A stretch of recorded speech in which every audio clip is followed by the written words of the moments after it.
누가복음 22장 39절에서 46절까지의 말씀입니다. 저와 여러분 한 절씩 교독하도록 하겠습니다. 제가 먼저 39절 말씀 보겠습니다. 예수께서 나가사 습관을 따라 감람산에 가심에 제자들도 따라갔더니 그곳에 이르러 그들에게 이르시되 유혹에 빠지지 않게 기도하라 하시고 그들을 떠나 돌 던질 만큼 가서 무릎을 꿇고 기도하여 이르시되 아버지여 만일 아버지의 뜻이거든 이 잔을 내게서 옮기시옵소서. 그러나 내 원대로 마옵시고 아버지의 원대로 되기를 원하나이다 하시니 천사가 하늘로부터 예수께 나타나 힘을 더하더라. 예수께서 힘쓰고 애써 더욱 간절히 기도하시니 땀이 땅에 떨어지는 핏방울같이 되더라. 기도 후에 일어나 제자들에게 가서 슬픔으로 인하여 잠든 것을 보시고 이르시되 어찌하여 자느냐 시험에 들지 않게 일어나 기도하라 하시니라. 아멘. 오늘 말씀을 전해주실 강사 목사님을 소개하겠습니다. 오늘 말씀을 전해주실 분은요, 우리 교회에서 순장반, 토요 특세, 그리고 담임을 맡아 사역하시는 남창호 목사님이십니다. 지난 2달 동안 여러분 우리 부목사님들 통해서 별식을 드셨다면 우리가 늘 기대하고 또 사랑하는 우리 목사님 통해서 엄마가 지어주는 그 따뜻한 밥 한 그릇, 말씀에 버무려진 그 은혜를 아마 맛볼 수 있지 않을까 싶습니다. 목사님 지난번에 방학하시면서 약속하셨죠. 2달 동안 다른 거 안 하고 내가 사무실에서 열심히 말씀 보고 책 보고 기도하겠노라고. 제가 옆에서 이렇게 슬쩍슬쩍 들여다봤는데요, 정말 그렇게 하셨어요. 되게 더웠잖아요. 근데도 그 에어컨 전기 많이 나갈까봐 줄여가시면서 선풍기 틀어놓고 땀 흘려가며 책 보시고 기도하는 모습들을 저희 부목사들이 보고 참 많은 영감과 도전을 얻게 되어지는 그런 시간이었습니다. 아마 목사님 2달 만에 이 자리에 오셔서 설교해야 하는 거기 때문에 오늘 조금 제가 2부 예배 때 봤더니 긴장하셨더라고요. 여러분 큰 박수로 여러분의 사랑과 마음을 담아서 목사님 무슨 말씀을 하셔도 우리가 아멘으로 화답하겠습니다라는 그런 큰 마음의 문을 활짝 여시고요, 큰 박수로 환영해 주시면 감사하겠습니다.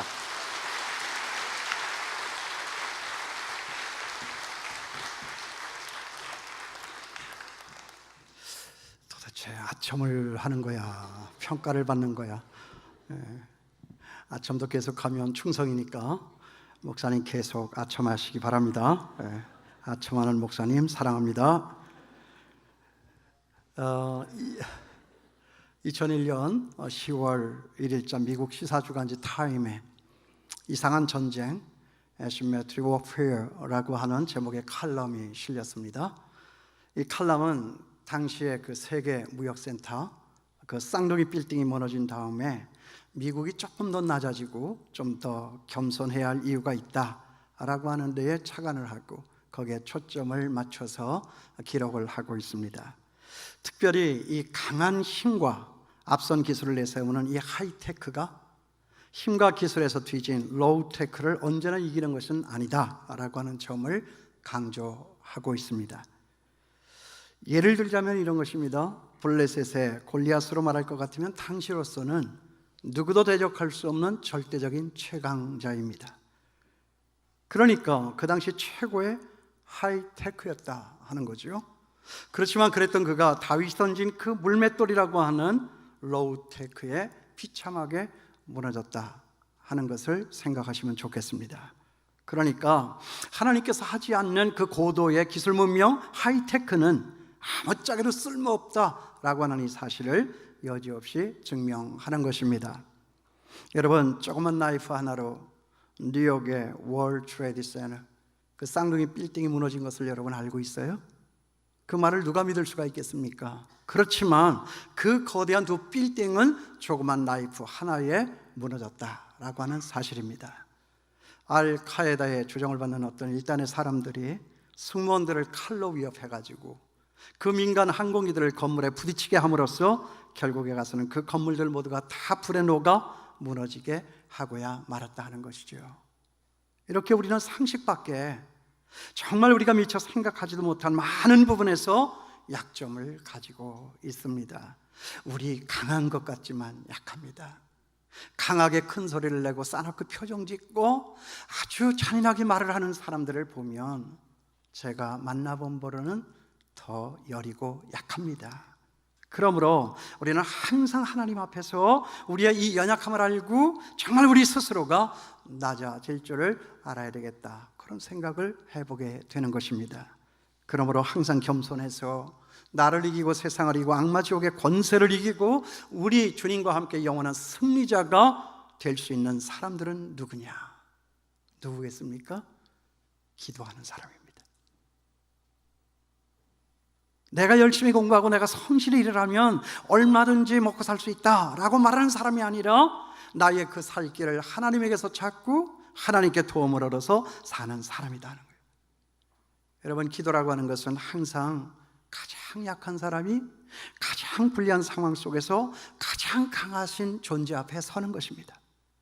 그러니까 기도하지 않는 사람은 뭐냐? 자기가 약하지 않다고 생각하는 사람입니다. 자기가 불리한 상황이 있지 않다라고 생각하는 사람입니다. 자기는 하나님의 도우심도 필요가 없다라고 생각하는 사람입니다.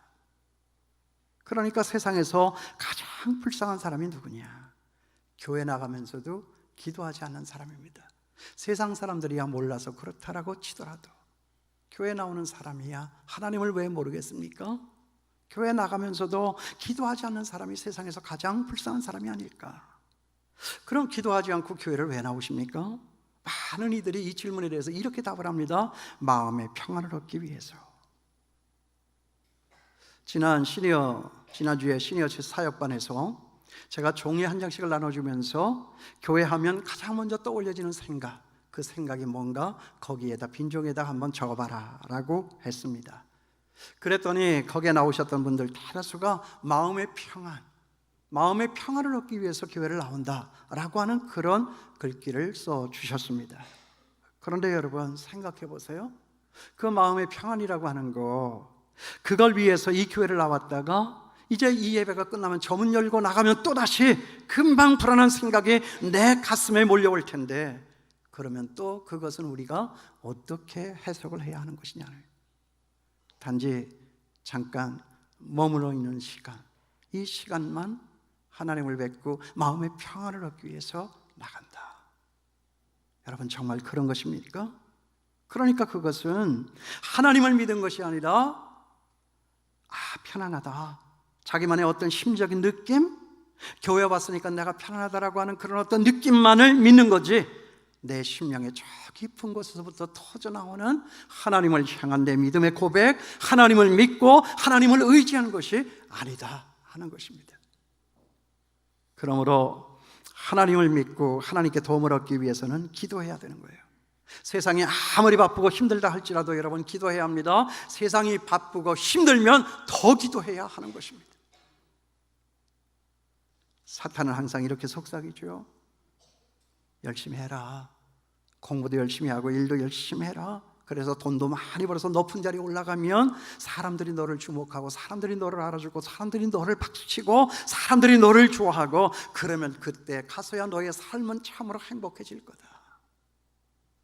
멋있지 않니? 여기 누구들처럼요. 오늘 이 본문에 그런 사람이 있어요. 누굽니까? 제자들입니다. 생각해 보세요. 여러분, 여기 제자들만큼 열심히 산 사람 누가 있습니까? 그들은 집도 버렸습니다. 가족도 떠났습니다. 정말 그렇게 집을 나와서 예수님을 따라다니면서 때로는 밥도 먹지를 못하고 잠도 자지를 못하고 그렇게 열심히 살던 사람들이었습니다. 그런데 지금 그들의 형편은 어떻습니까? 잠을 자고 있습니다. 생의 꿈을 잊어버렸습니다. 생의 목표도 잊어버렸습니다. 이제는 당장 내일 어쩔지를 몰라서 그걸 걱정하고 있습니다. 그러다가 지쳐서 아예 눈을 감아버리고 말았습니다. 왜요? 될 대로 되라. 자포자기하는 거죠. 여러분, 지금 이 모습이 저와 여러분 우리의 모습 같지 않습니까? 여러분, 지금 우리는 어떻게 살고 있습니까? 목표 있어요? 꿈이 있습니까? 생활의 염려, 근심 걱정 그런 거 없습니까? 꿈도 없고 목표도 없고 생활의 염려만 가득하다라고 한다라고 하면 여기 있는 이 제자들과 뭐가 다를 것이 있느냐 하는 거죠. 저는 그것을 발견을 했습니다. 그런데 그걸 오늘 예수님이 뭐라고 말씀하시죠? 시험에 들지 않게 기도하라. 너희들 지금 시험에 들어있다. 그러니까 일어나 기도하라. 그렇게 말씀하고 있는 거예요. 여러분, 그들은 지금 분명 시험에 들어있어요. 그러니까 이 중요한 순간에 잠을 자는 것이죠. 이 중요한 순간이라고 하는 것이 뭐예요? 승리가 바로 눈앞에 있습니다. 인류 역사, 구원의 역사가 바로 눈앞에 있습니다. 바로 그런 역사의 한복판에 그들이 지금 있습니다. 그런데 지금 그들이 잠을 자고 있습니다. 세상 사람들이 보지 못하는 그거 보는 게 우리 예수 믿는 사람들입니다.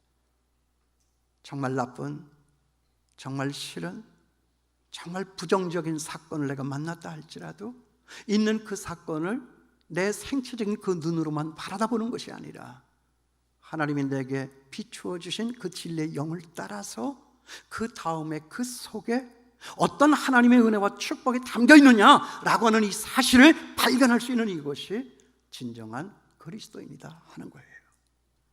중요한 순간이잖아요. 제자들이 보질 못하고 예수님만이 봤던 것이 뭐죠?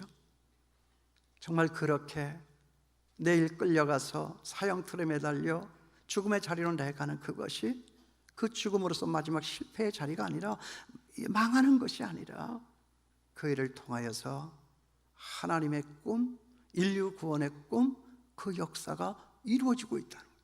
이 중요한 역사의 한복판에 그들이 지금 있다는 거죠. 그런데 그게 보이질 않으니까, 그게 느껴지지를 않으니까 그냥 자포자기하는 심정으로 잠을 자고 있는 것입니다. 여러분, 우리는 그렇지 않습니까? 이것이 그들만이냐 하는 거예요. 여기 있는 저나 여러분, 우리들도 마찬가지 아니냐 하는 거예요. 여러분, 시험이라고 하는 것이 누군가가 미워지고 교회 가기가 싫은 그런 것만이 시험입니까? 우리 앞에 그런 승리를 직시하지 못하고 그런 승리를 가져다 주시는 우리의 주님, 나와 함께 계시는 그것을 알지 못하고 두려움과 염려 속에서 푸념하며 살아가는 것, 이것이 곧 시험이 아니냐 하는 것입니다. 그러므로 여러분, 기도하는 이유는 뭐죠? 첫째, 왜 기도하는가? 오늘 이 본문 속에 답이 있어요. 기도는 왜 한가? 첫째로, 기도함으로써 그 시험을 물리쳐 내가 나를 이겨야 하기 때문에 그렇습니다. 시험을 이긴다라고 하는 것은 내가 나를 이기는 거예요. 거기 46절 보세요. 시험에 들지 않게 일어나 기도하라. 시험을 이기는 것이 어떻게 내가 나를 이기는 것이냐? 여러분 보세요. 시험과 유혹을 주는 것은 내 바깥에서의 일이지만 그 시험과 유혹을 받고 안 받고는 뭐예요? 내 안의 일이다 하는 거예요. 그러므로 유혹에 빠지지를 않고 시험에 들지 않는다라고 하는 것은 뭐예요? 기도하는 것으로 내가 나를 이긴다 하는 것입니다. 얼마 전에 이런 일이 있었어요. 제가 기도를 하다가 어떤 분 생각이 나서 전화를 했습니다. 전화를 했는데 그분이 이렇게 전화를 받으셨습니다. 어머, 이거 남 목사님 핸드폰 맞아요? 네, 맞아요. 어머나 목사님, 나 딴 교회 가려고 그랬는데. 아니, 왜 다른 교회를? 목사님이 그러셨잖아요. 지난 5월 가정의 달에 부부간의 사이가 안 좋으면, 부부간의 사이가 좋으면 아이들 교육은 절로 된다. 그런데 바로 그때 우리 아이들 때문에 죽을 큰 고생을 하고 있는데 목사님이 그런 말씀을 하시니까 공연히 목사님이 미워지더라. 우리 부부는 아무 문제도 없는데, 그런데 아이가 이렇게 튀니까 그것 때문에 막 힘들어하고 있는데, 부부 사이만 좋으면 아이들은 절로 큰다 하니까 거기에 역정이 난 거예요. 그래서 그때부터 목사님이 믿고 설교가 기회가 들어오지를 않고, 그래서 다른 교회를 가려고 그러는데 우리 교회 다른 목사님들이 설교 강단을 서주시니까 그래 좀 참고 있어 봤다는 거예요.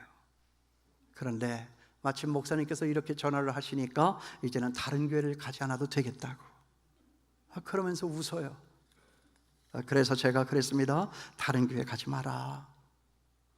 그 집에 어려운 일이 있다고 누가 일러주길래, 기도하다가 생각이 나서 나 전화를 한 건데 정말 아무 일도 없는 거냐? 그랬더니 그분께서 이렇게 얘기를 해요. 이젠 좀 나아졌다고. 목사님이 전화를 주시니까 이제는 아무 일 없을 거라고. 그래서 그 말을 하고 둘이서 같이 전화를 붙들고 기도를 했습니다. 그러고 나서 제가 또 그분에게 이렇게 얘기를 했습니다. 이 일을 내가 설교 시간에 예화를 써도 되냐? 내가 기도하니까 이렇게 한 영혼이 구원을 받고 다른 교회도 안 가지 않는 거 아니냐? 그랬더니 써도 된다. 그래서 오늘 이 말씀을 제가 예화로 드리는 것입니다. 그렇죠?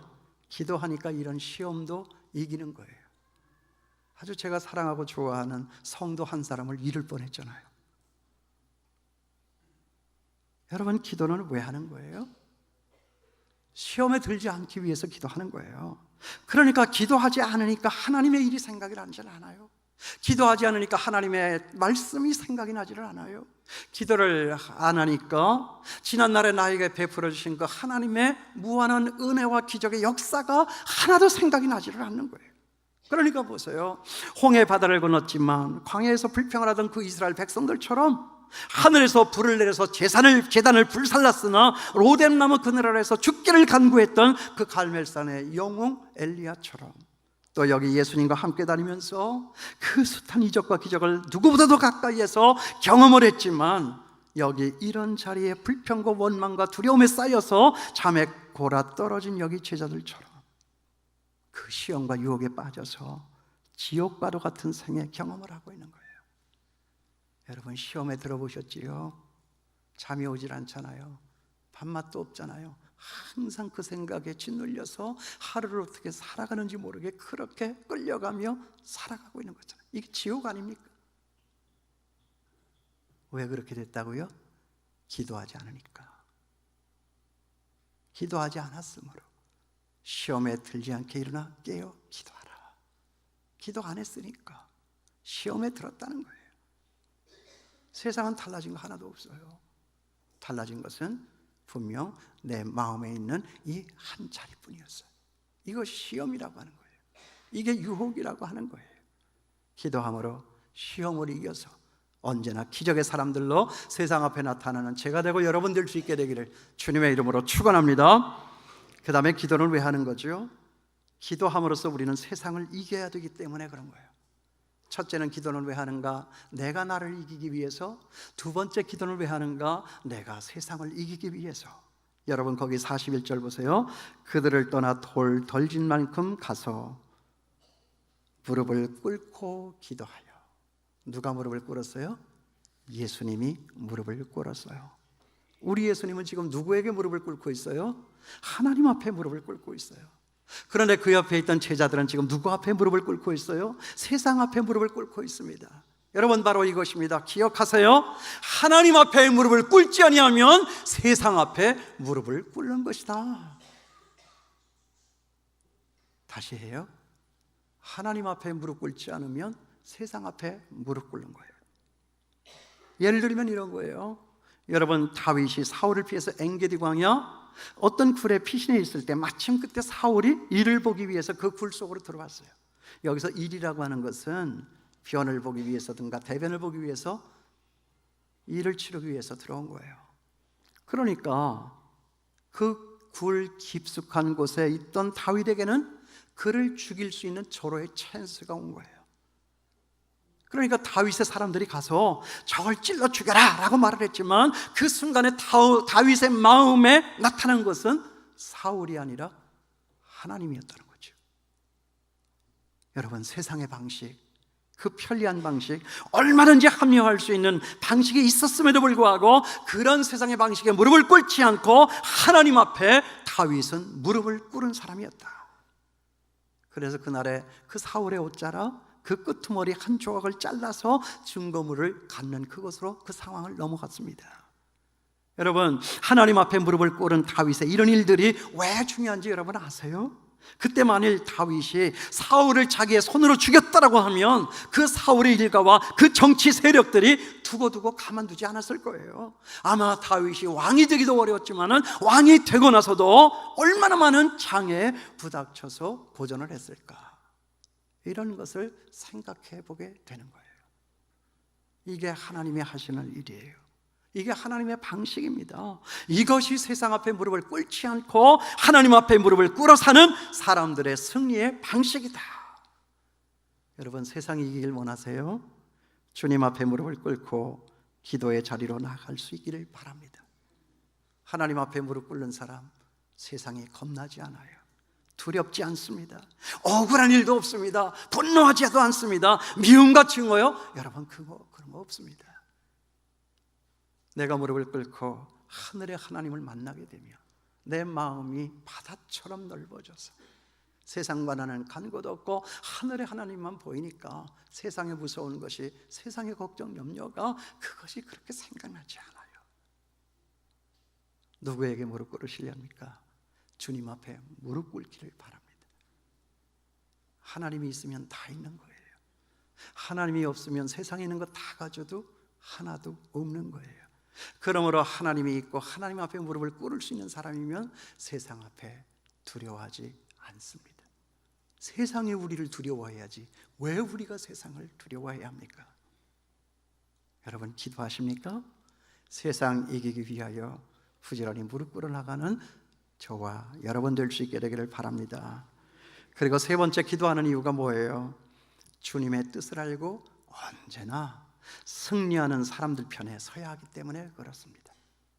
거기 42절 보세요. 이르시되 아버지여 만일 아버지의 뜻이거든 이 잔을 내게서 옮기시옵소서. 그러나 내 원대로 마옵시고 아버지의 원대로 되기를 원하나이다. 기도하는 자리에 하나님의 뜻을 찾아요. 하나님의 그 뜻이 이루어지기를 원해요. 여러분 주기도문 하잖아요. 나라의 임하옵시며 뜻이 하늘에서 이루어진 것 같이 땅에서도 이루어지기를 원합니다. 여러분 이 말이 뭐예요? 내가 하나님의 원대로 되기를 원하나이다. 아버지의 원대로.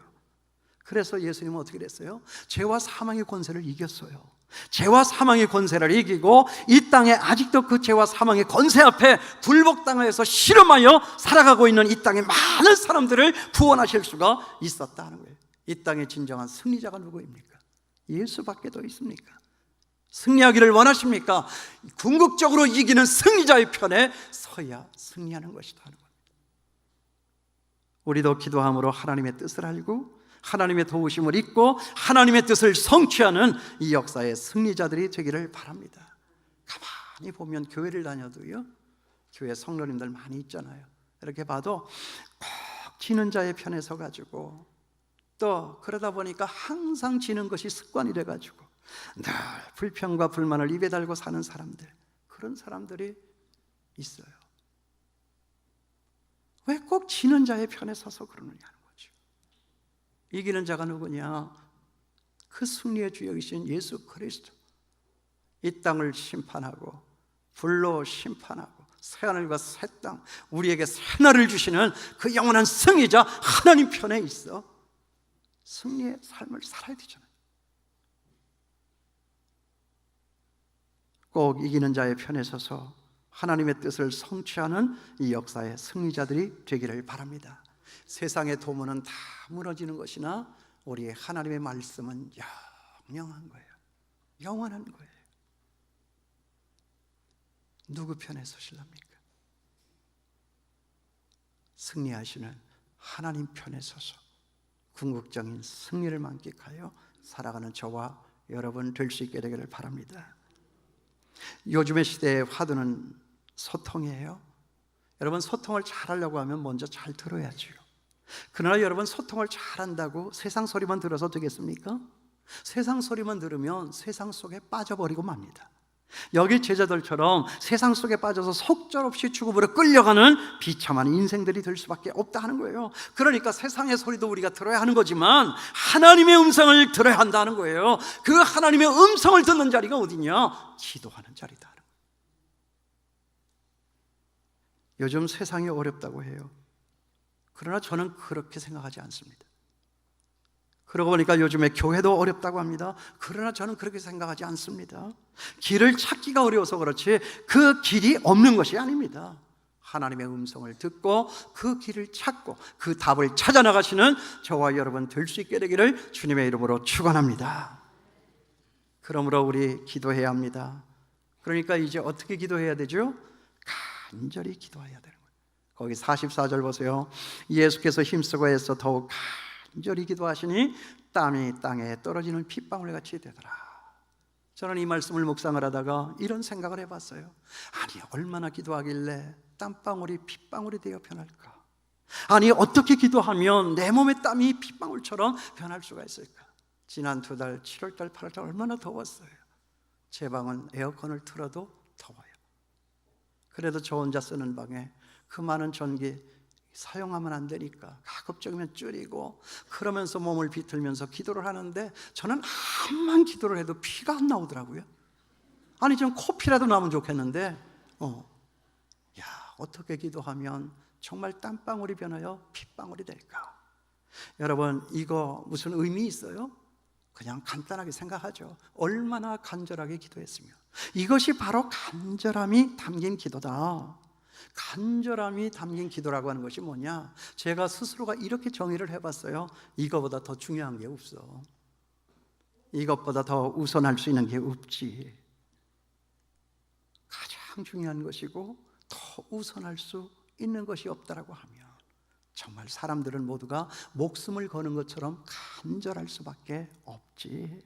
공부가 중요한 게 아니야. 아이들이 중병을 앓았어요. 아이가. 그런데 겨우 살아났어요. 그런데 뇌를 다쳐가지고 결정적인 장애를 가졌어요. 그 다음부터 그 아이의 엄마에게 있어서는 공부가 그렇게 중요하지 않아요. 여러분, 뭐가 더 중요하죠? 아들은, 자식은 있는 그 자체로 위대한 거예요. 그게 내 우주예요. 그게 내 삶의 전부예요. 엄마는 그렇게 생각하는 거예요. 어느 대학을 들어가고 어느 직장을 들어가고, 아이고 왜 취직도 못하고 저렇게 방 안에서만. 여러분, 그런 소리 안 합니다. 그게 그렇게 중요합니까? 간절함이라고 하는 게 뭐예요? 그보다 더 중요한 것 없다. 그보다 더 우선하는 게 없다. 여러분, 그런 거 없습니까? 그런 거 있어야 할 일이 없습니까? 그러니까 한마디로 다시 말해서 간절함의 기도라고 하는 것이 뭐냐? 그것이 더 중요하고 그것이 더 우선적인 것이어야 하니까 하나님과 기도하는 그 사람 사이에 끼어들 수 있는 세상에 다른 것은 아무것도 없다 그 말이에요. 그러니까 우리 예수님이 뭐라고 얘기를 하세요? 무릇 내게 오는 자가 자기 부모와 처자와 형제와 자매와 더욱이 자기 목숨까지 미워하지 아니하면 능히 내 제자가 되지 못하고. 여러분, 이 말씀이 뭐예요? 이 말씀들을 많이 오해하시더라고요. 특히 이단에서. 부모가 중요해? 하나님이 중요해? 이거 결정하라는 거예요. 여러분, 이 말씀은 부모 버리라는 게 아니에요. 자식을 버리라고 하는 것이 아닙니다. 이거 너 내가 좋아? 네 자식이 좋아? 하나님이 그거 묻는 거 아니에요. 이 말씀의 의미는 뭐냐? 세상에 어떤 것도 하나님과 나 사이보다 더 중요한 것은 없다 그 말이에요. 그러니까 세상에 어떤 것도 하나님과 나 사이에 끼어들어서는 안 된다 하는 것입니다. 여러분, 그렇다면 여러분들은 지금 어디에 목숨을 걸고 있어요? 돈에 목숨을 걸까? 하나님 앞에 목숨을 걸까? 나는 지금 어디에다가 목숨을 걸고 살아가는 사람이지? 오늘 이 시간에 진지하게 한번 생각해 보시길 바랍니다. 쉽게 얘기할까요? 이런 얘기 한번 해보죠. 여러분, 돈에 목숨을 거는 사람은요, 절대 돈을 이기질 못합니다. 아세요? 권력에 목숨을 거는 사람은요, 절대 그 권력을 이기지를 못합니다.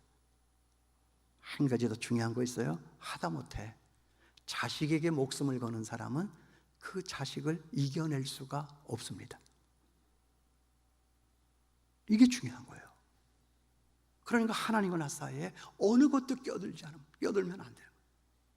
하나님과 나 사이에 긴밀하고 하나님이 최우선이고 하나님이 제일 중요해야 내 부모도 내 살처럼 내가 아낄 수 있고, 내 아내도 내 살처럼 끌어안을 수 있고, 내 자식도 나처럼 끌어안을 수가 있다는 거예요. 여러분, 이 말씀의 의미 아시겠어요? 하나님과 나 사이에는 다른 어떤 것이 끼어들면 안 돼요. 있어도 좋고 안 돼도 좋고, 없어도 좋고 있어도 좋고. 여러분, 그게 무슨 놈의 기도가 그래요. 그래놓고 맨 마지막에는 또 기도 잘한다고 주의 뜻대로 하시옵소서. 그래서 주님 뜻대로 했어. 그래서 망했어.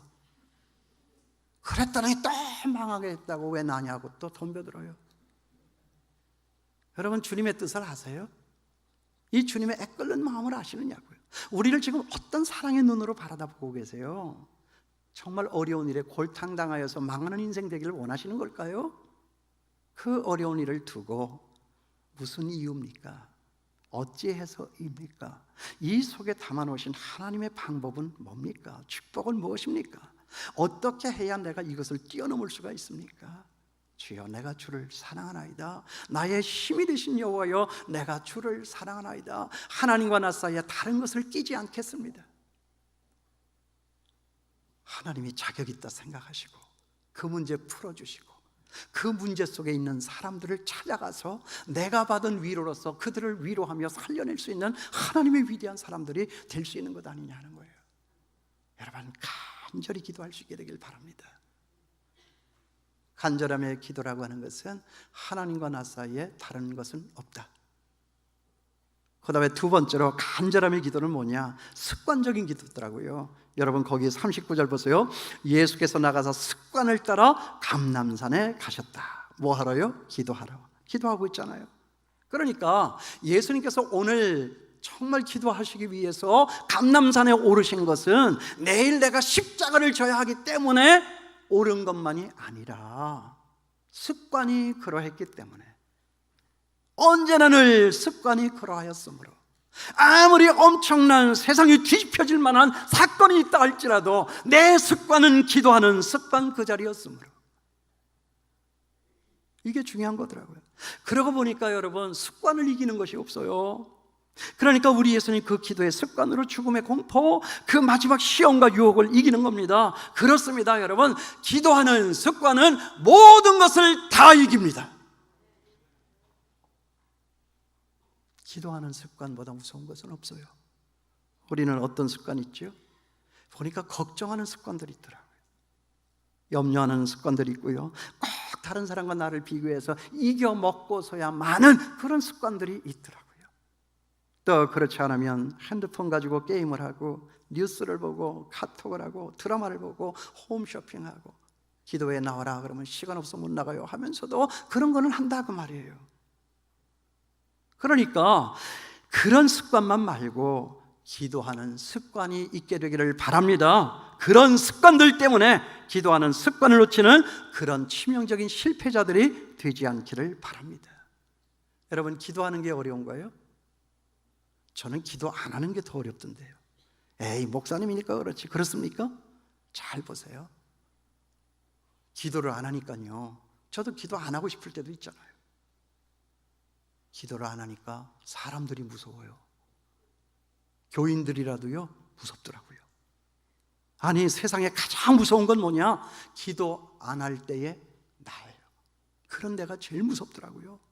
기도를 안 하니까 머리가 복잡해요. 마음이 초조합니다. 그리고 내 생활이 정말 엉망진창이 됩니다. 충동적이고, 그리고 혈기 넘치는 말과 행동이 막 튀어나오는 거예요. 아, 기도 안 하고 어떻게 살지? 이게 기도에 대한 저의 생각이에요.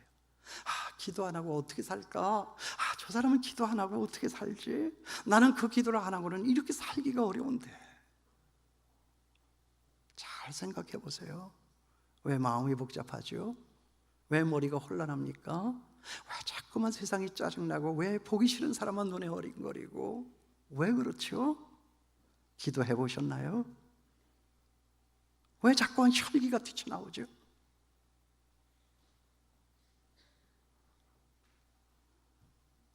세상의 적폐도 적폐지만요, 우리 마음속에 청산을 해야 될 이 적폐, 이게 또 얼마나 더 많이 얼마나 넘치고 또 넘치는지 몰라요. 세상의 적폐도 적폐지만 그 적폐의 가장 근본은 내 마음이에요. 마음에서부터 출발하는 거잖아요. 누가 누구더러 적폐 청산이라고 손가락질하지 말고 칼질하지 말고 정말 내 속을 온전히 들여다보면서 정말 하나님의 뜻에 어긋난 것이 없나, 인간적이고 탐욕적이고 이기적인 나 중심적인 그런 생각들만 없나, 이것이 진정 하나님의 뜻일까 한번 기도하면서 하나님 앞에 물어보세요. 밤낮 하나님 나 도와주세요, 하나님 내 편 돼주세요, 그런 소리 하지 말고, 하나님 내 편 돼달라고는 안 하겠습니다. 그렇지만 이제부터 나는 하나님 편 되기를 원합니다. 누가 이길까요? 누가 이기겠습니까? 기도하시기 바랍니다. 여러분, 이번 토요일에 나올 거죠? 응? 토요일이 뭔데? 토요 특별 새벽기 있다고 그랬잖아요. 나오실 수 있길 바라요. 정말 불리한 시간이에요. 왜냐하면 우리가 처한 상황이 지금 불리해요. 그런데 여러분, 유불리를 따져가지고 여러분 기도하실래요? 언제 기도하실래요? 일주일 동안 살다 보면 금요일날 저녁이 좀 이렇게 자유해요. 그러니까 영화도 보고 맛있는 것도 먹고 식구들하고 어울려서 늦게까지 시간을 보낼 수 있어요. 그러나 새벽 6시까지 나오려고 그러면 이거 참 보통 일 아니에요. 그런데요, 그럼 언제 기도할래요? 그거 한번 뛰어넘어 보자 하는 거예요. 그거 이겨보자 하는 거예요. 그날에 기도하지 않으면 우리 교인들 모두가 다 멀리서 사시는데, 그래가지고 전철이 도착하는 시간도 이거 될까 말까 한데 자동차가 없으면 여기까지 올 수도 없는 것인데 불리해요. 그렇지만 여러분, 일주일 가야 새벽기도 한 번 안 나가잖아요. 왜? 교회가 멀다라고 하는 핑계로. 제가 용서해 줄게요. 내 죄를 사하노라. 일주일에 한 번, 토요일은 한 번 나오자 그 말이에요. 장로님들 나오시고 권사님들도 나오시고 집사님들도 나오시고 우리 성도님들도 나오시고 한 번 다 나와가지고, 여러분 지금은 비상이에요. 비상의 때에는 비상의 기도가 필요합니다. 여러분, 정말 우리 인생에 생명 거는 기도, 땀이 피가 되는 기도할 때가 지금이라고 저는 생각하는 거예요. 우리는 지금 기도하지 않아도 될 만큼 아니란 상황에 있지를 않아요. 지난 2달 동안 기도하면 할수록 이 생각이 자꾸만 나는 거예요. 기도하지 않고 걱정만 하고 있었네. 기도하지 않으니까 다른 사람만 비판하고 있었네. 기도해야지, 기도해야지. 저 마음을 누가 돌릴고, 시진핑의 마음을 누가 돌리며 저 트럼프의 마음을 누가 돌릴까? 모두가 다 이 사람들 진짜 장난 아니에요, 장난 아니에요. 우리의 모든 환경과 여건이 그래요. 아니란 상황 아니에요. 기도해야 됩니다. 기도하실 거죠? 나오세요. 마지막으로 이 얘기 한 줄로 드리고 마치겠습니다. 제가 이 제자들을 보면서 제게 들어온 참 안타까운 생각 하나가 있었어요. 그게 뭐냐 하면, 이 제자들 선택은 받았지만 쓰임받지 못했구나. 우리 선택받았어요. 그러나 결정적인 때에 쓰임받아야 될 거 아니에요. 쓰임받기 위해서 기도해야 된다는 거예요.